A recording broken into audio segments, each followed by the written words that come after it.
think we need to cancel a longtime musical artist related to it. It was controversial at the time when they considered pulling it, and I guess this... Like I keep saying, like, when you get to be the age that we at and you get to become as successful as we are, you have to start doing some things that matter for the future. Snoop Dogg didn't just turn his back on Shakur, he might have helped wipe him out for good.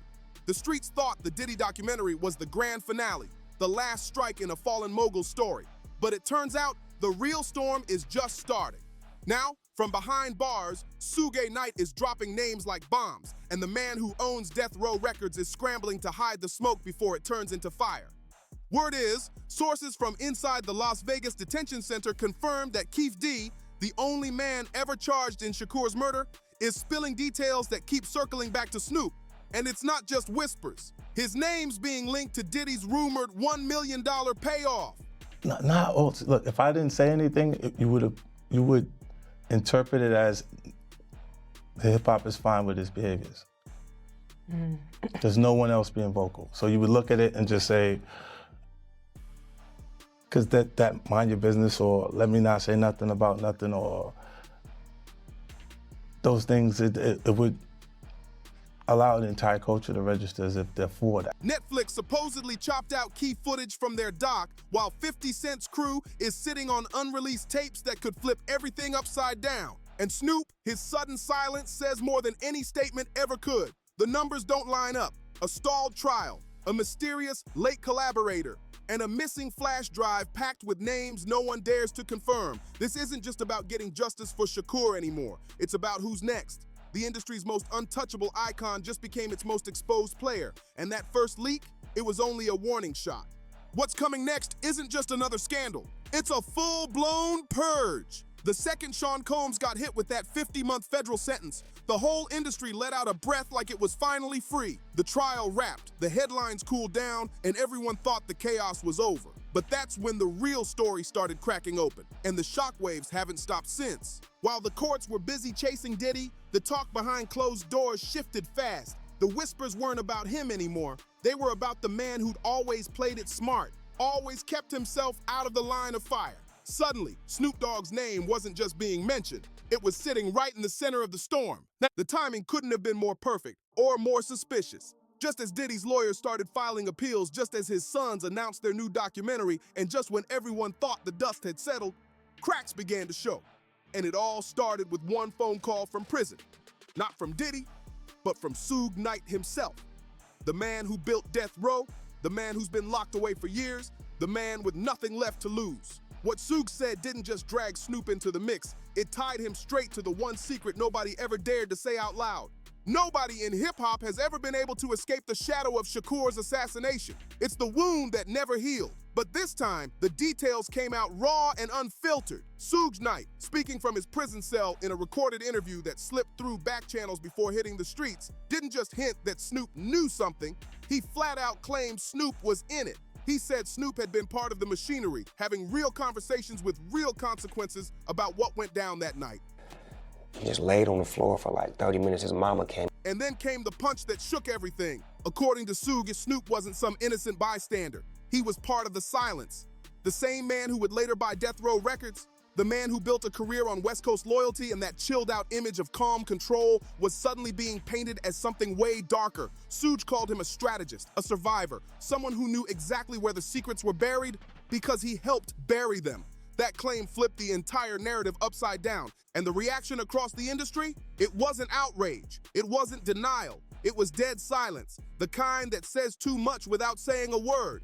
This is where the story stopped following the usual rap beef script. If it was just another case of he said, she said, we'd be hearing statements, seeing lawyers drop press releases, watching social media explode. But this time, nothing happened. No defense, no denial. Just a silence so loud it made everyone start to wonder what's really being hidden. Instead of firing back, Snoop's whole team went ghost. No press releases, no fiery clapbacks, nothing but a single quiet Instagram story that read, "Damn, mental health is real."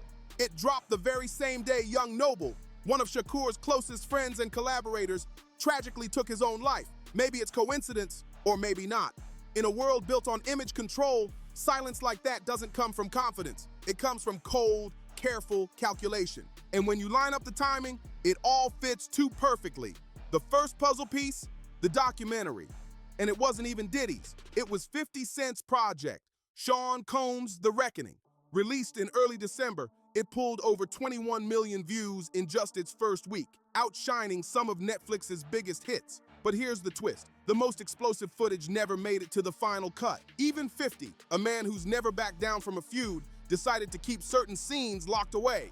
Gene Deal, Diddy's former head of security, accidentally let it slip during an off-camera chat. There were parts too dangerous to include. Scenes that didn't just touch Diddy, they reached far beyond him. People are panicking, Gene said, and when someone pressed him on who exactly was losing it, he stayed quiet, didn't drop a single name. But he didn't need to, because by then, the second piece of the puzzle had already started moving into place. Keith D, the only man ever charged in Shakur's murder, suddenly had his trial pushed back to February 2026. 10 extra months to talk, 10 extra months to make deals, and 10 extra months for names to start leaking. The walls are closing in fast. 10 extra months. That's a long time to talk, negotiate, and for anyone who might get named in that courtroom to start building their defense. Every extra week gives someone a chance to clean up their trail or cut a deal before things blow up. And then comes the number that keeps echoing through every whisper, $1 million.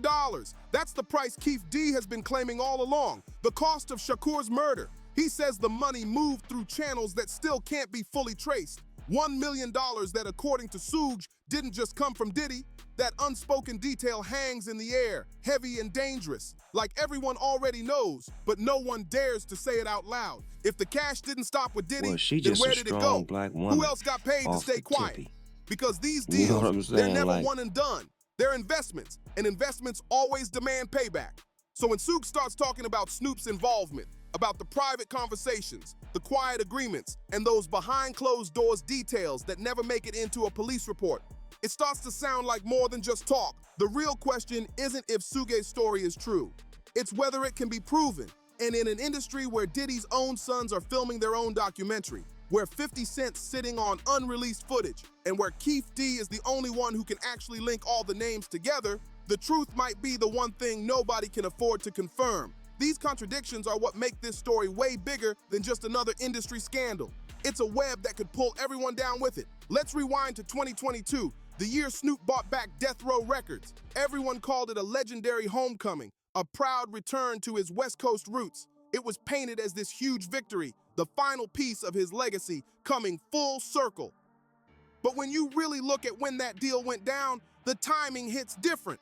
The sale wrapped up right as the first rumors about Diddy's private life started leaking, just as the feds began tightening their grip, and right when the industry could feel something massive brewing behind the scenes. That's no coincidence. That's timing with a purpose. And then there's how Snoop handled the Shakur tributes, or more accurately, how he didn't. Every year, artists flood social media with clips, memories, and heartfelt words for Shakur's anniversary. But Snoop, his pages went totally dark. No shout-outs, no old photos, not even a simple message. Just one quiet repost of an old interview where he talked about moving forward. Moving forward from what, though? That one move got people talking, and not in a good way. Then came Suga's accusations. And once again, total silence from Snoop's camp. Normally, claims that Sirius would get shut down instantly. You'd see lawyers filing defamation suits, press statements dropping, maybe even interviews setting the record straight. But instead, nothing. Dead quiet. Too quiet. The only noise came from bloggers digging for clues and fans debating online, questioning if Snoop's loyalty to Shakur was ever real in the first place.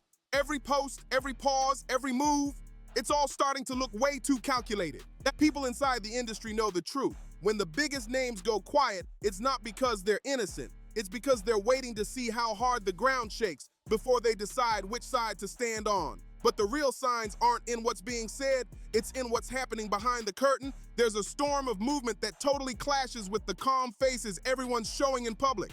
Lawyers are suddenly being hired, not to sue, but to control the damage. Old associates are getting calls, not for friendly reunions, but for consistency checks, making sure everyone's story lines up before the truth hits the light. And then there's the biggest mystery of all, those rumored flash drives. Kim Porter's name has been swirling around this story for months, ever since whispers claimed she left behind private recordings and images that could expose some of the most powerful figures in the game. The drives themselves never confirmed, But here's what's wild. No one's denying it either. Not Diddy's people, not Snoop's team, not even the tabloids that normally jump on anything for clicks. And in a world where denials are a kind of currency, silence suddenly becomes the most expensive response there is. That hush says more than any press release ever could. This is where the story starts twisting. If this were only about Diddy, everyone would still be talking about his appeal, his sentence, his sons filming that new documentary, but the spotlight shifted fast toward the man who spent the last 30 years building himself up as untouchable, the one who bought the label that Shakur shed blood for, the one who's managed to stay out of every serious accusation. Until now it's his name floating in the mix of private scandals and whispered backroom deals. And make no mistake, a shift like this doesn't just happen. Someone's steering this whole thing. Someone's feeding the leaks, playing puppet master, and making sure the real question isn't just what happened, but who's next. The first rule of damage control: don't wait for the storm, redirect it. And right now, that storm's heading straight for Snoop.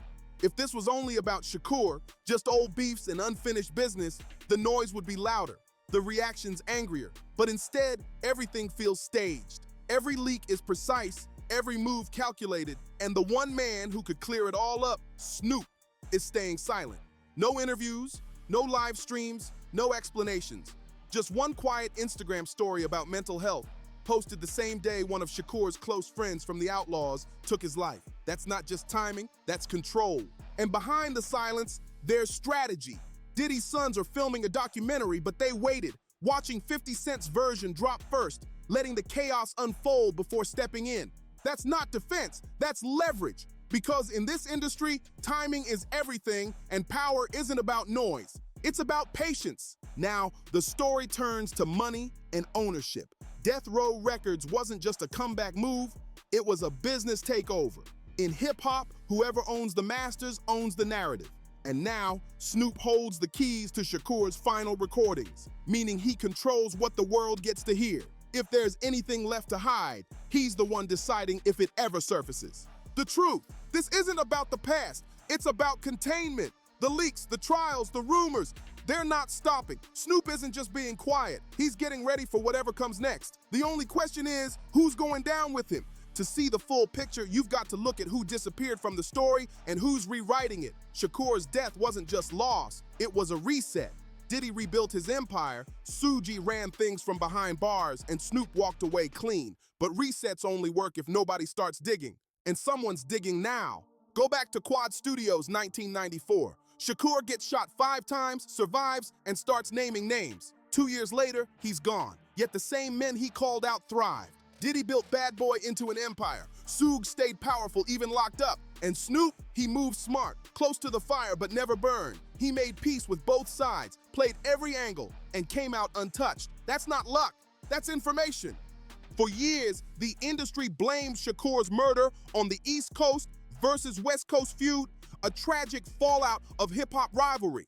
But that story falls apart when you see that Snoop and Diddy, once supposed enemies, ended up performing together, doing business together, thriving while Shakur's case went cold.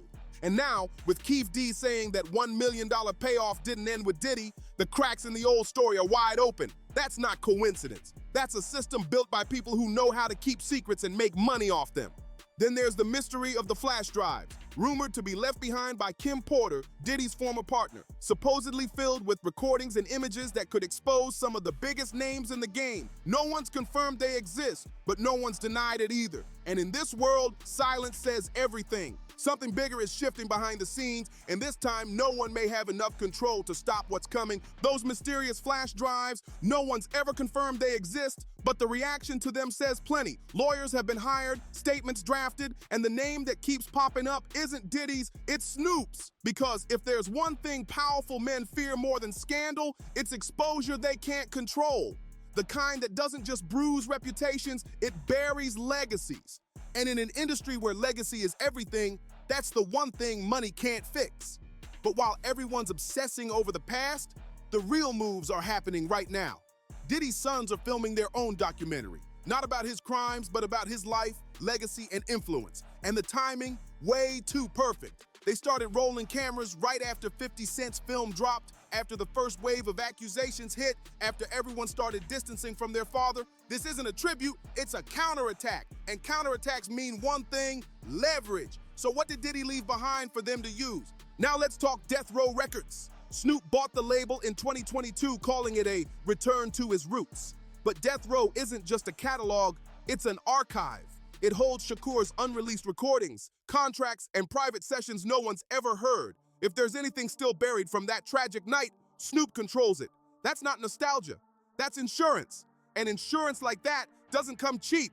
Notice the pattern. Snoop's silence isn't random. No interviews, no press, no explanations. Just one carefully worded Instagram post about mental health.